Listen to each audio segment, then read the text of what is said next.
In Parshas Shemos, besides the Geula of Klal Yisrael, the Golos and the Geula of Klal Yisrael, we also are introduced to the idea of Nevuah. Moshe Rabbeinu um, begins his Nevuah with the Sneh and then proceeds onwards to become the Navi, the Avian of all the Nevi'im, and so on. So, understanding a little bit about the Sneh and what it is that it's telling us. It's the first nevuah, and as such, in a sense, it's Moshe Rabbeinu's preparation for becoming a Navi is going to be extremely instructive in telling us something about the nature of nevuah and so on. So we have over here Moshe Rabbeinu is walking by. He sees a sneh bor ba'esh, the snez and an ukal. So the first thing is the vision itself. The vision is a vision of a sneh that is not ukal.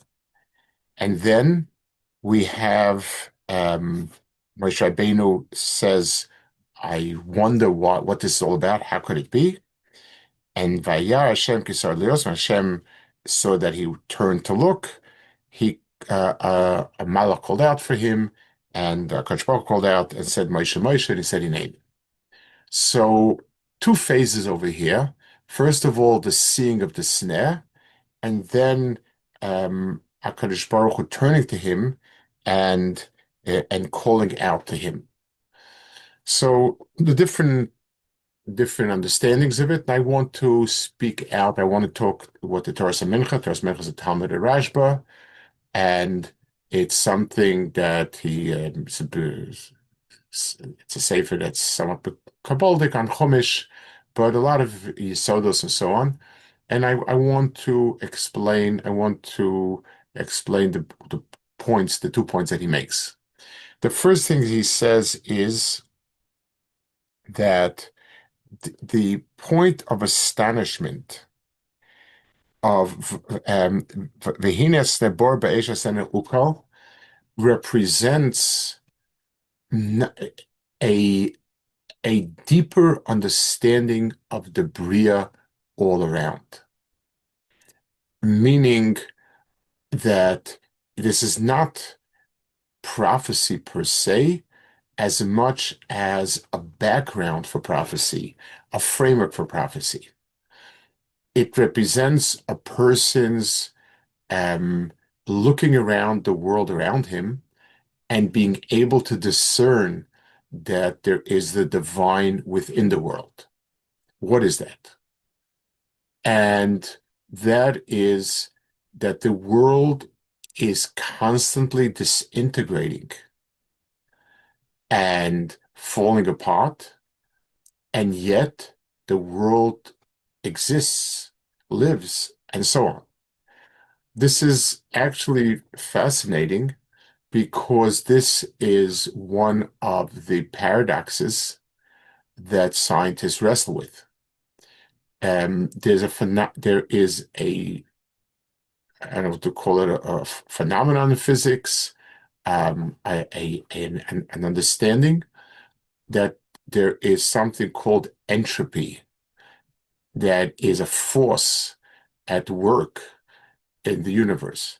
Entropy says that energy never disappears, but goes from a useful form to a non-useful form, to being something that is really not organized, not structured, not usable. Let's take something, some simple example. You have the sea is pounding the surf. You have rocks. They will disintegrate into sand grains, and from the rock you get a lot of sand grains. You don't lose anything, but now you don't have a solid rock. You have a lot of sand grains all over the place. Sand grains can also decompose. Molecules can fall apart. Things fall apart. They don't really get constructed. So the process of things in the world is it goes from a built-up state to a degraded state. energy disperses. So you didn't lose the energy, but it's now in a format that it's not concentrated and it can't do any work and so on. So the process of the heat that's lost from a machine doing work is radiates outwards, spreads, and therefore it's not concentrated and can't do work in one place. That's what the world is. And yet the world that we see around us is an extraordinarily constructed world. We have such complex uh, animals and humans, and they built cities and so on.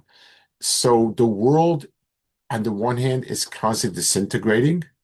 On the other hand, it is constructed and thriving and so on. This represents the divine within the world. So the world, in as much as it is natural, entropy runs the day and everything is falling apart. But there's a constant revival and a constant desire from HaKadosh Baruch Hu that things become, that things are constructed and so on. So we have a constant cycle in the world where things die, all living matter dies, inanimate things erode, and yet the world keeps coming back. More are born, more is grown, and so on. So that was the physical setting for him to recognize Kadosh Baruch Hu. So the snare represents this phenomenon. The world is a burning bush, and yet it's never consumed. It's a world that is constantly dying and disintegrating, and yet it is constantly blossoming and growing. HaKadosh Baruch Hu at this point stopped in and told him, don't go further than this.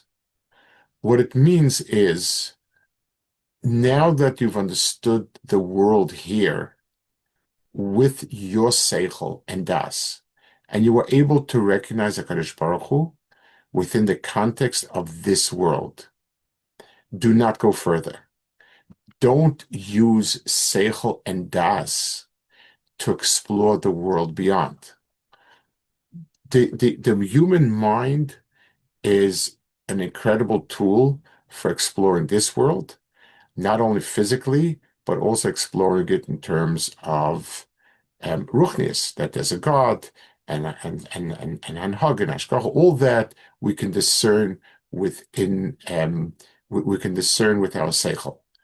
But when we're trying to understand more about the world that lies beyond our world, then seichel becomes it hampers. It becomes an obstruction. It's not helpful because it's a world that's not that's not grasped by the mind. It's like trying to eat soup with a fork.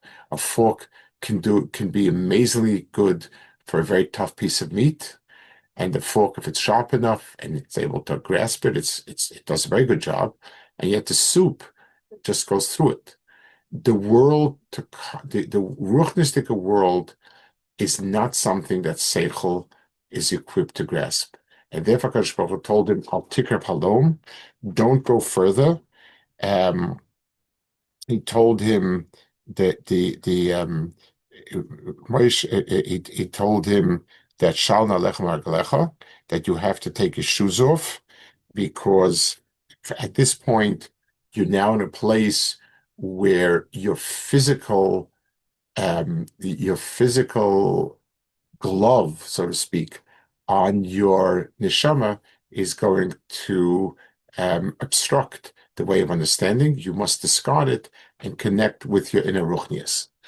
So the Toras HaMincha is telling us here two very important points in terms of approaching nevuah. And in many ways, it's all ruchnius.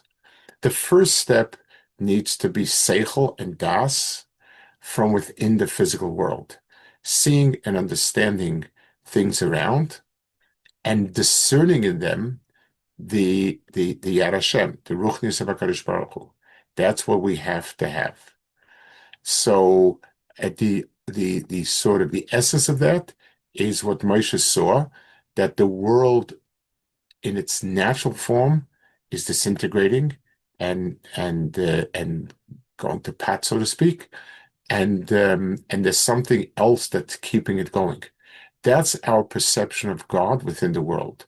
The force that continues to give the world existence, despite the fact that physically the world should be headed towards non-existence. So we've identified HaKadosh Baruch Hu in that setting. That's as far as we can go in the physical setting. Now, HaKadosh Baruch Hu is going on to, and now if we want to try to understand more, we need to discard that physical, the brain, which is a physical organ, and we need to begin to understand with our neshama. It's so, shal nechmaglecha, atikrav halom. Don't get close to here. Take your shoes off first. The shoes are the coarse physical dressing over the person himself. It means the brain, when it comes to the world of Ruchni, is coarse and physical. You must discard that, and then you can start understanding the essence of Ruchnius.